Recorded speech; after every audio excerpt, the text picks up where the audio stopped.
বৃশ্চিক রাশির যদি কোনো শত্রু গ্রহ থাকে সেটা হচ্ছে বুধ। এটা কিন্তু মাথায় রাখতে হবে, কারণ বৃশ্চিক রাশির ক্ষেত্রে রবি, চন্দ্র এবং মঙ্গল অত্যন্ত শুভ ফল দেয়। আর শুক্র এবং শনি এরা সমরাশি, অর্থাৎ এরা মিত্রতাও করে না, শত্রুতাও করে না, অর্থাৎ ব্যালেন্সে থাকে। কিন্তু এই বৃশ্চিক রাশির সব থেকে সমস্যায় ফেলে দেয় যে রাশি, সেই রাশির দুটো ঘর রয়েছে, সেটা হচ্ছে বুধের ঘর, এটা হচ্ছে মিথুন রাশির ঘর আর কন্যা রাশির ঘর। কারণ এই দুটো রাশির অধিপতি গ্রহ হচ্ছে বুধ। প্রশ্ন হচ্ছে বুধ কেন আপনাদের প্রবলেম ক্রিয়েট করে এবং কি ধরনের প্রবলেম। দেখুন, বুধ হচ্ছে বালক গ্রহ। এই যে আপনাদের মধ্যে যে সরলতা রয়েছে, এই সরলতাই হচ্ছে আপনাদের জীবনের সব থেকে বড় শত্রু। বালকের মধ্যে কি থাকবে? সরলতা থাকবে। এই সরলতা আপনাদের জীবনকে নষ্ট করে দেয়।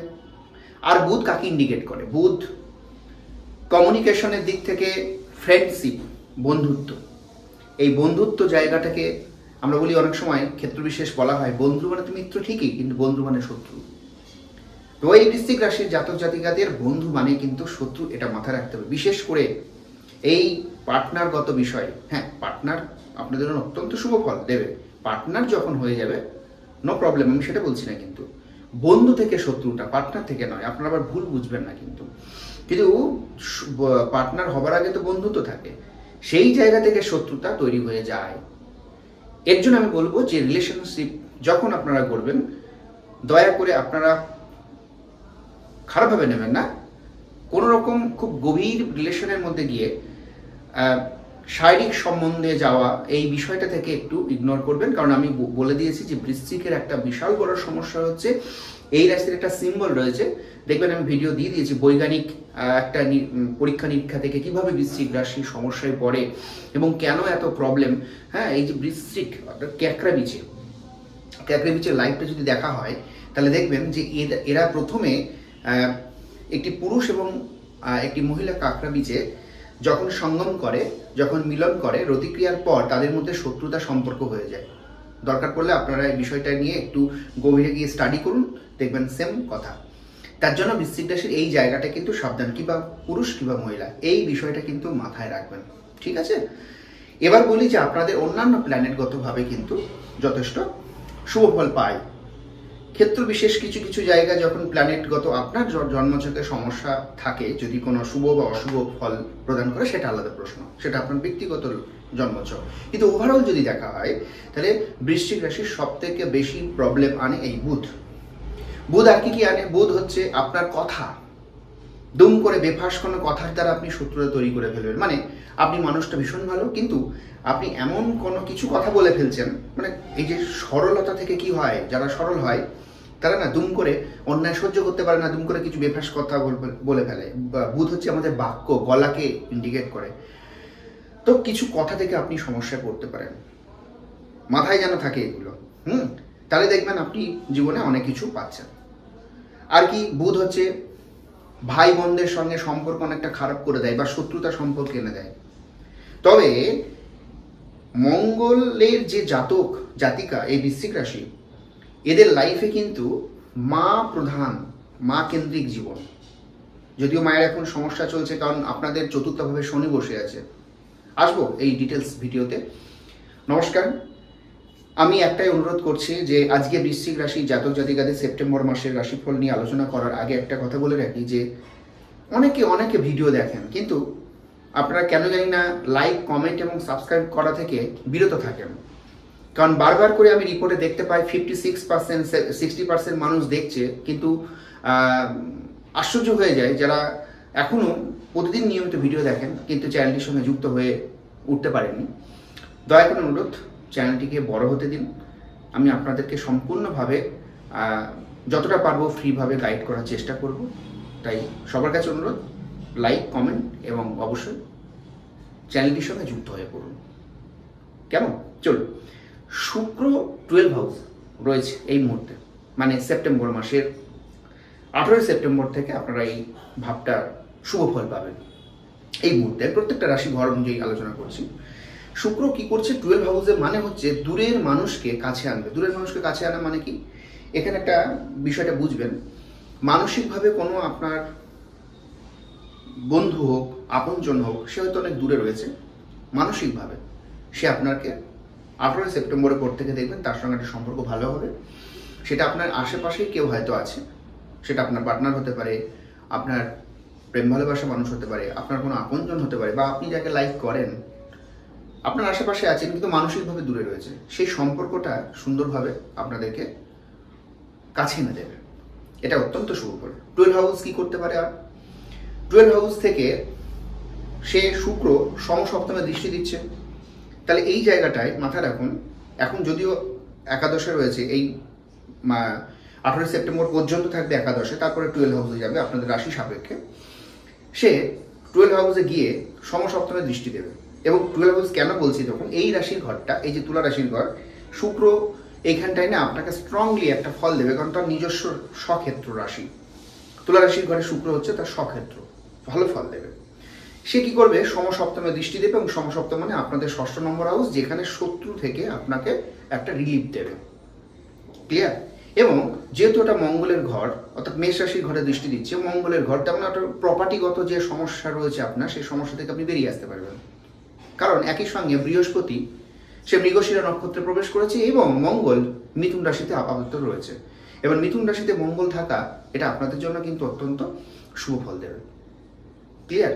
এবং মৃগশিরা নক্ষত্রে মঙ্গল, অর্থাৎ মঙ্গলের নক্ষত্রে বৃহস্পতি প্রবেশ, বৃহস্পতি এখন আপনাদের রাশি সাপেক্ষে 7ম ঘরে রয়েছে, অর্থাৎ বৃষ রাশির ঘরে রয়েছে, যেটা কিন্তু শুক্রের ঘর, এবং মিথুন রাশির ঘরে কিন্তু মঙ্গল রয়েছে। এই দুটোর যুগ্ম প্রভাবে আপনাদের কিন্তু প্রপার্টিগত সমস্যা, ব্যাংক ব্যালেন্স, এই বিষয়টা এবং কর্মের দিকে দিশা দেবে। কারণ রবি কিন্তু এখানে আপনাদেরকে সাপোর্ট করছে, কারণ রবি আপনাদের ক্ষেত্রে এখন রয়েছে 10ম হাউস, পরবর্তীকালে 15-16 তারিখের পর থেকে আপনি পাবেন আপনাদের রাশি সাপেক্ষে সেটা একাদশ, মানে এই ঘরগুলোতে রবি থাকলে একটা কর্মের দিকে দিশা দেয়, এবং সেটা বেসরকারি হোক বা সরকারি চাকরির দিকে একটা দিশা দেয়। যাদের কোনো একটা বিষয়কে ওয়েটিংয়ে আছেন, তারা অবশ্যই কিন্তু একটা শুভ খবর পাবেন, এবং প্রাইভেটগতভাবেও কিন্তু একটা শুভ, যারা হয়তো অনেকে বসে আছেন কর্ম পাচ্ছেন না, তাদের জন্য কিন্তু অত্যন্ত একটা শুভ ফল প্রদান করবে। এবার আসি, রাহু পঞ্চমে বসে আছে আপনাদের রাশি সাপেক্ষে, অর্থাৎ বৃশ্চিক রাশির সাপেক্ষে আপনার মীন রাশির ঘরে রাহু বসে আছে। এইটা কি হয়, প্রেমের জায়গাটা একটুখানি কিন্তু প্রবলেম ক্রিয়েট করে। কিন্তু ওই যে বললাম, এই রাহুকে চালনা করে শুক্রাচার্য নিশ্চয়ই মাইথোলজিক্যাল ভাবে পড়েছেন, তাহলে এই জায়গাটা কিন্তু আপনার সন্তানগত যে প্রবলেম বলুন বা প্রেম ভালোবাসা বলুন, এই জায়গাটা কিন্তু আপনি লাভবান হবেন। ঠিক আছে? সন্তানের চিন্তার জায়গাটা থেকে আপনি কিন্তু অনেকটা রিলিফ পাবেন। পড়াশোনার ক্ষেত্রে হয়তো যার বৃশ্চিক রাশি, তার সন্তানের পড়াশোনা নিয়ে যে সমস্যা প্রাথমিকগতভাবে চলছিল, সেখান থেকেও কিন্তু আপনি রিলিফ পাবেন, একটা ভালো দিশা পাবেন। বিদেশ যাত্রা বা কোথাও ঘুরতে যাওয়া, এই যে 12 হাউস শুক্র রয়েছে, তার মানে কি বাইরে ঘুরতে যাওয়ার দিক দিয়ে কিন্তু অত্যন্ত শুভ সময়, এবং আপনারা ভালো একটা দিশা পাবেন, এবং সেখান থেকে সুখ লাভ পাবেন, এবং একই সঙ্গে অর্থ লাভ। যদি অর্থের অবক্ষয় হয় ঠিকই, কিন্তু শুক্র থাকার ফলে এখানে কিন্তু সুখ, শান্তি, আনন্দ, রোমান্টিকতা, এগুলো কিন্তু আপনাকে পরিপূর্ণতা দেবে।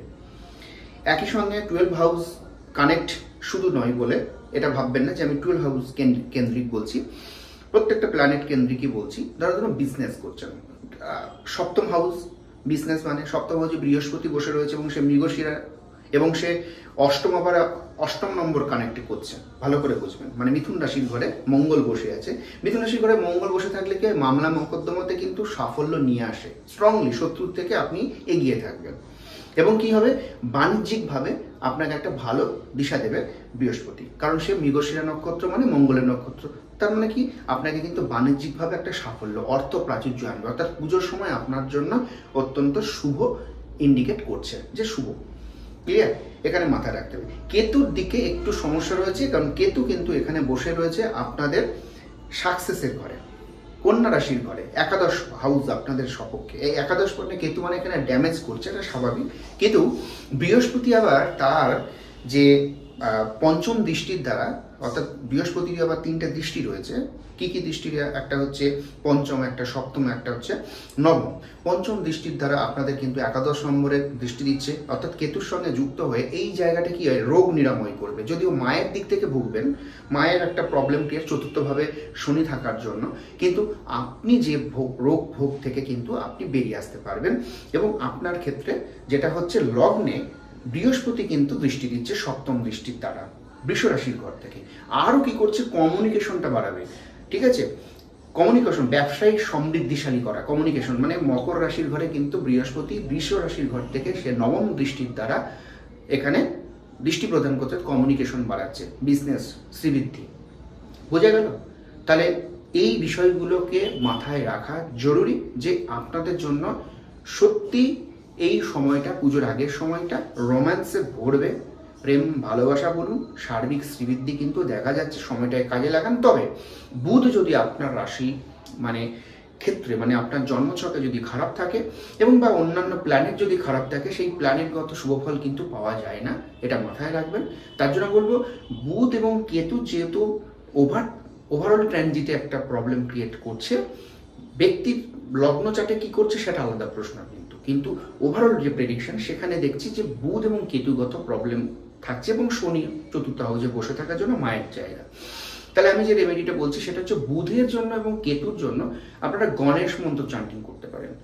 মাইথোলজিক্যাল ব্যাপারে পড়ুন, কেতুর মাথা নেয় এবং মাথা তত্ত্ব নিয়ে আমরা জানি গণেশজির একটা বিষয় এখানে ছিল, অতএব আপনারা গণেশজি উপাসনা করুন। এটা কিন্তু শাস্ত্রীয় রেমেডি, এটা কোনো মন গড়া রেমেডি নয়। ওম গাং গণপতয়ে নমঃ এই মন্ত্রটা জপ করতে পারেন।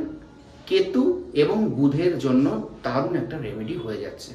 আর কি করা যেতে পারে, যেহেতু শনি চতুর্থ হাউস, মায়ের শরীর খারাপ নিয়ে শনি মন্দিরে গিয়ে আপনারা সর্ষের তেলে প্রদীপ প্রজ্বলন করতে পারেন, একটা ছোট নীল মোমবাতি প্রজ্বলন করতে পারেন এবং ধূপকাঠি প্রজ্বলন করে চলে আসুন শনিবার করে। আর যদি মনে হয় যে আপনার চার্টে অষ্টম নম্বর হাউসে যেহেতু মঙ্গল রয়েছে, সেই মঙ্গল কিন্তু শনি মঙ্গল যোগে যোগ হয়ে, কারণ কি হয় অনেক সময় অষ্টমে মঙ্গল থাকলে অ্যাক্সিডেন্ট চলে আসে। ঠিক আছে, অ্যাক্সিডেন্ট চলে আসে, একটা খারাপ ইয়ে কিন্তু রয়েছে। এই জন্য দেখবো অষ্টমে মঙ্গলে মাঙ্গলিক দোষ বলা হয়। যদিও এটা মাঙ্গলিকের ব্যাপার না, অষ্টমে মঙ্গল মানে হঠাৎ কোনো একটা প্রবলেম চলে আসার সম্ভাবনা থাকতে পারে। সেই জায়গা থেকে বাঁচার জন্য আপনারা মঙ্গলবার করে বজরংবলীর মন্দিরে গিয়ে নামগোত্র দিয়ে পুজো দিয়ে আসতে পারেন। আর শনি মন্দিরের ক্ষেত্রে বললাম, অবশ্যই শনি মন্দিরে শনিবার গিয়ে সন্ধ্যেবেলায় যে বিষয়গুলো বললাম প্রজ্বলন করে আসুন, ধূপ, তারপরে হচ্ছে সর্ষের তেলের প্রদীপ এবং একটি নীল মোমবাতি। একই সঙ্গে যদি মনে করেন এক মুষ্টি তিল, হ্যাঁ, মায়ের নামগোত্র দিয়ে আপনি সেখানে প্রদান করে আসবেন, সেটাও করতে পারেন। মায়ের দিক থেকে অনেকটা ভালো ফল পাবেন। আপনার বুধে এবং কেতুর রেমেডি হয়ে গেল। একই সঙ্গে মঙ্গলে অষ্টমের জন্য যে একটা হঠাৎ অ্যাক্সিডেন্ট কোনো যোগ, সেই যোগ থেকেও আপনি বাঁচবেন। বজরংবলীর উপাসনা করুন। এই হচ্ছে আপনাদের রেমেডি বললাম। অতএব সকলে ভালো থাকুন, সুস্থ থাকুন। আবার নতুন ভিডিও দেখা হবে। নমস্কার।